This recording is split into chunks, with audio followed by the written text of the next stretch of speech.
ഗുരുദേവന്റെ ആത്മോപദേശ ശതകത്തിലെ 34ാമത്തെ ശ്ലോകമാണ് ഇന്ന് നാം പഠിക്കുന്നത്.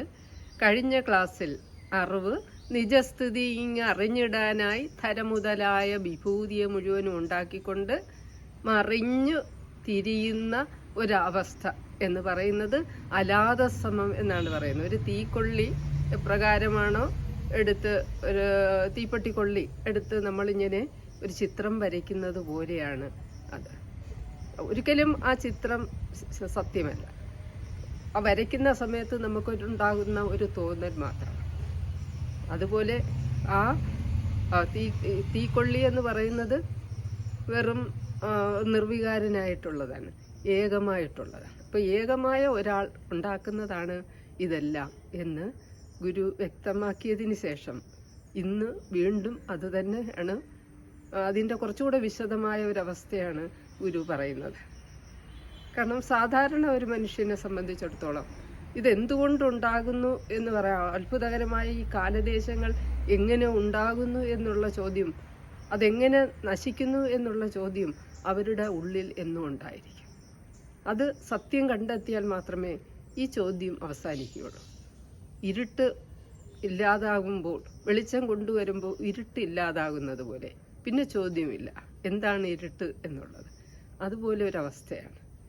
അപ്പോൾ അജ്ഞനായ ഒരാളിനോട് ഇതിങ്ങനെ തിരിയുന്നു മറിയുന്നു എന്ന് നമ്മൾ ഗുരു വ്യക്തമാക്കി കൊടുക്കുകയാണ് ചെയ്യുന്നത്. അപ്പോൾ കണ്ടെത്താൻ ഉള്ള വഴി ഗുരു പലപ്പോഴായിട്ട് പറഞ്ഞിട്ടുണ്ട്. അപ്പോൾ ആ വഴിയിലൂടെ പോയാൽ ഈ സത്യത്തെ കണ്ടെത്താം. ശ്ലോകം ഇങ്ങനെയാണ്: അരനൊടി ആദി അരാളിയാർന്നിടും തേരുരുൾ അതിലേറെ ഉരുണ്ടിടുന്നു ലോകം.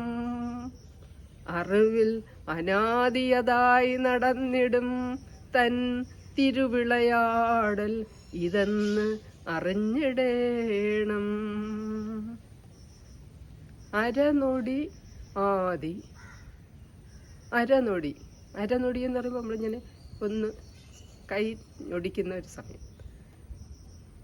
ആ നൊടി ഒരു നിമിഷം, പിന്നീട് ഒരു മണിക്കൂർ, ദിവസം, രാത്രി, പകൽ, വർഷം, ഇങ്ങനെ പല പല കാലം ഇവിടെ ഉണ്ടാക്കിയിരിക്കും. കാലസ്വരൂപം തന്നെയാണ് ഇതുണ്ടാക്കിയിരിക്കുന്നത്. അപ്പോൾ അരനൊടി ആദി അരാളിയാർന്നിടും തേരുരുളിൽ. അരാളി എന്ന് പറയുമ്പോൾ തേരിൻ്റെ ആരക്കാലിനെയാണ് അരാളി എന്ന് പറയുന്നത്. നമുക്ക് അതിലൊരു ചിലപ്പോൾ 8 ആരക്കാല് കാണുമായിരിക്കും ഒരു സാധാരണ തേര്. ഇത് അരാളി ആർന്നിടും, ഒരു ലോകത്തെ മുഴുവനും ചലിപ്പിച്ചുകൊണ്ടിരിക്കുന്ന ഒരു രഥമാണ്, തേരാണ്. അപ്പോൾ നമ്മൾ അതിന് അത്രയ്ക്ക് വലിയ ആരക്കാലുകളും ശക്തമായ ഒരു വലിയ ഒരു രൂപത്തെ നമ്മൾ സങ്കല്പിക്കേണ്ടിയിരിക്കും. അരാളി ആർന്നിടും തേരുരുൾ അതിലേറി ഉരുണ്ടിടുന്നു ലോകം. അതിലേറി ഉരുണ്ടിടുകയാണ് ലോകം. ലോകം ഇങ്ങനെ കറങ്ങിക്കൊണ്ടിരിക്കുകയാണ് ചെയ്യുന്നത്. അപ്പോൾ സ്വാഭാവികമായിട്ട് നമുക്കറിയാം, ഭൂമിയെല്ലാം ചലിച്ചുകൊണ്ടിരിക്കുകയാണ്, എല്ലാം ഇവിടെ ചലിച്ചുകൊണ്ടിരിക്കുകയാണ്. അന്തരീക്ഷം, കാറ്റ് തന്നെയാണ് ഓരോന്നിനെയും നിലനിർത്തുന്നത്. ഇപ്പോൾ സൂര്യനൊക്കെ എത്രയോ ഭൂമിയേക്കാൾ എത്രയോ ഇരട്ടിയാണ്, 10 ഇരട്ടിയോളം ഭാരം കൂടുതലാണ് വ്യാഴം, അതിനേക്കാൾ 100 ഇരട്ടിയാണ് സൂര്യൻ എന്നൊക്കെ പറയുന്നു. ഇതിനെ മുഴുവനും നിലനിർത്തിക്കൊണ്ടിരിക്കുന്നത് വായുമണ്ഡലത്തെ. ആ വായുമണ്ഡലം തന്നെയാണ് ഇതിനെല്ലാം നിയന്ത്രിക്കുന്നത്. താഴോട്ട് വീഴാതെ എല്ലാം നിയന്ത്രിച്ച് നിർത്തുന്നതും അത് തന്നെ. അപ്പോൾ ഇങ്ങനെ ഈ ലോകത്തെ കറക്കിക്കൊണ്ടിരിക്കുകയാണ് ചെയ്യുന്നത്. അറിവിൽ അനാദിയതായി നടന്നിടും തൻ തിരുവിളയാടൽ ഇതെന്നറിഞ്ഞിടണം. ഇത് ഏതിലാണ് ഉണ്ടാകുന്നത്? നമുക്കറിയാം, ശുദ്ധമായ ബോധത്തിൽ. അറിവിൽ അനാദിയായി, ആദി നമുക്ക് അറിഞ്ഞുകൂടാ, എവിടെയാണെന്ന് അറിഞ്ഞുകൂടാ. ആദി ഇല്ലാത്തത് എപ്പോൾ തുടങ്ങി എന്നറിഞ്ഞുകൂടാ. അത് അറിവ് എന്ന് പറയുന്നത് ഒരു നിശ്ചലമായ ബോധമാണെന്നറിയാം. ആ നിശ്ചലമായ ബോധത്തിലുണ്ടായ ഊർജ തരംഗമാണ് ഇത് എന്ന് വ്യക്തമായി മനസ്സിലാക്കിയാണ്. അനാദിയതായി നടന്നിടും തൻ തിരുവിളയാടൽ ഇതെന്നറിഞ്ഞിടണം. തൻ്റെ തന്നെ, വേറെ ആരും ഇവിടെ ഉണ്ടാക്കുന്നതല്ല, തൻ്റെ തിരുവിളയാടലാണ്. സാധാരണ വിളയാടലല്ല, ദൈവത്തിൻ്റെ വിളയാടലാണ്, ലീലയാണ് ഇതെന്ന് നിങ്ങൾ അറിഞ്ഞിടണം. അതിൽ നിന്ന് നിശ്ചലമായ അതിൽ നിന്ന് ഉണ്ടായ ഊർജ തരംഗം, അതിൻ്റെ വിളയാടലാണ് ഈ കാണുന്നതെല്ലാം എന്ന് മനസ്സിലാക്കണം. ഇത് മനസ്സിലാക്കണമെങ്കിൽ നമ്മൾ മഹാബലിയുടെ ചരിത്രം ഒന്ന് മനസ്സിലാക്കണം. രാമൻ വസിഷ്ഠനോട് ചോദിക്കുന്നുണ്ട്, മഹാബലിക്ക് എന്താണ് ഇത്രയും ഉറപ്പുള്ള ബുദ്ധി ഉണ്ടായത്, അതൊന്ന് എന്നോട് പറഞ്ഞു തരൂ. അപ്പോൾ അദ്ദേഹം പറഞ്ഞു കൊടുക്കുന്നു, അസുര രാജാവായിരുന്നു മഹാബലി. 10 കോടി വർഷം ഭരിച്ചു. ചിലപ്പോൾ ദേവന്മാർ ജയിച്ചു, ചില സന്ദർഭത്തിൽ അസുരന്മാർ ജയിച്ചു. പക്ഷേ ഇദ്ദേഹം ഏറ്റവും നല്ല ഭരണം കാഴ്ചവെച്ചു. ഏറ്റവും ദയാനിധിയായ ഒരാളായിരുന്നു. ജനങ്ങൾക്ക് മുഴുവൻ ഇദ്ദേഹത്തിന് ഇഷ്ടം. ഭാര്യ പരിരംഭണം ചെയ്യുന്നുണ്ട്, മന്ത്രിമാർ അദ്ദേഹത്തെ സേവിക്കുന്നുണ്ട്, എല്ലാ ആളുകളും സന്തോഷം കൊടുക്കുന്നുണ്ട്. പക്ഷെ അദ്ദേഹത്തിൻ്റെ മനസ്സിൽ ഒരു തോന്നലുണ്ടായി, എന്നാലും ഇത്രയൊക്കെ കിട്ടിയിട്ടും സമ്പത്തുകൾ നേടിയിട്ടും ഇടയ്ക്കിടയ്ക്ക് എന്തോ ഒരു വേദന, ഇതൊന്നും ശരിയല്ല എന്നൊരു തോന്നൽ, ഇതിനെ എങ്ങനെ ഇല്ലാതാക്കാം എന്ന് തൻ്റെ അച്ഛനായ വിരോചനനോട്, രാജാവിനോട് ചെന്ന് ചോദിച്ചു. അദ്ദേഹം ഈ സത്യം കണ്ടറിഞ്ഞ ആളാണ്. അദ്ദേഹം പറഞ്ഞു, ഒരു ദേശത്ത് ചെന്നാൽ നമുക്ക് വിഷമമില്ലാത്ത അവസ്ഥ ഉണ്ടാകും. അവിടെ ഒരു മന്ത്രിയാണ്, ഈ രാജാവ് എന്ന് പറയുന്ന അദ്ദേഹം അനങ്ങാതിരിക്കുകയാണ്, മൗനം പാലിച്ചിരിക്കുകയാണ്. അവിടുത്തെ മന്ത്രിയാണ് എല്ലാ കാര്യങ്ങളും ചെയ്യുന്നത്. മന്ത്രി ഓടി നടക്കുകയാണ്, ഉണ്ടാക്കുകയും ഇല്ലാതാക്കുകയും ചെയ്തുകൊണ്ടിരിക്കുന്നു.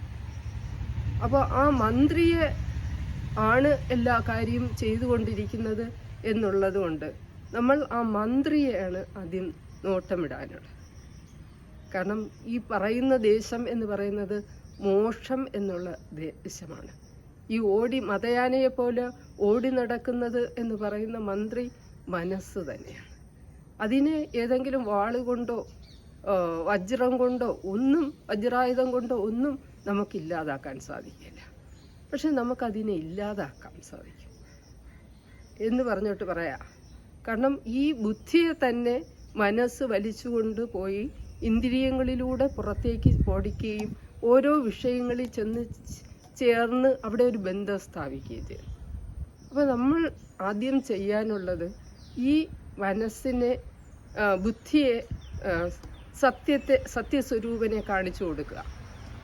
ബുദ്ധിയുടെ ഒരു ഗുണമെന്ന് പറയുന്നത് നിശ്ചയിച്ചുറച്ചാൽ അതിൽ ഒട്ടി നിൽക്കാനുള്ള കഴിവ് ആ ബുദ്ധിക്കുണ്ട്.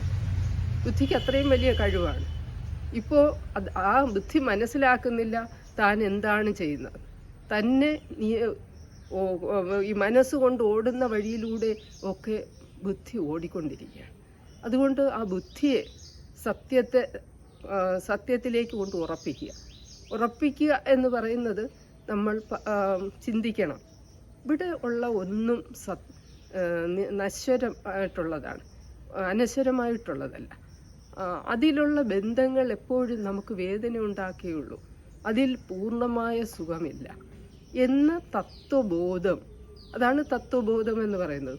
ആ തത്വബോധം ബുദ്ധിയെ പഠിപ്പിച്ചു കഴിഞ്ഞാൽ അതങ്ങ് നിശ്ചയിച്ചുറക്കിച്ചു കഴിഞ്ഞാൽ ആ ബുദ്ധിയുടെ കൂടെ മനസ്സ് പോകും. അങ്ങനെ ചെന്ന് ആ സത്യസ്വരൂപനിൽ ചെന്നെത്താൻ സാധിക്കും. ആ സത്യസ്വരൂപനിൽ ചെന്നെത്തിക്കഴിഞ്ഞാൽ നമുക്ക് ഒരിക്കലും പിന്നീട് ഒരു വേദനയും ഇല്ല. അപ്പോൾ ആ സത്യസ്വരൂപനിൽ നമ്മൾ ചെന്നെത്തിക്കഴിഞ്ഞാൽ പിന്നെ നമുക്ക് എപ്പോഴും ഉള്ള ചിന്ത ആ സത്യത്തെപ്പറ്റി മാത്രമായിരിക്കും.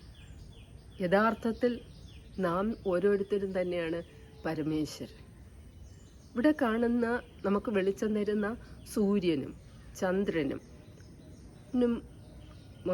പ്രകാശം കൊടുക്കുന്നത് നമ്മുടെ കണ്ണുകളാണ്. ആ കണ്ണിന് പ്രകാശം കൊടുക്കുന്നത് മനസ്സാണ്. ആ മനസ്സിന് പ്രകാശം കൊടുക്കുന്നത് ബുദ്ധിയാണ്.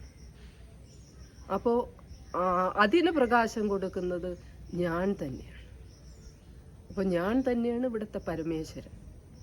ഞാൻ ചെന്ന് ഓരോ വൃത്തികേടുകളിലും ചെന്ന് ചേർന്നിട്ട് ഞാൻ അതാണ് എന്ന് വിചാരിക്കുകയും ആ വിഷയങ്ങളോട് എനിക്ക് താല്പര്യം കൂടുമ്പോഴാണ് നമുക്ക് ജീവിതത്തിൽ പ്രശ്നങ്ങളുണ്ടാകുന്നത്.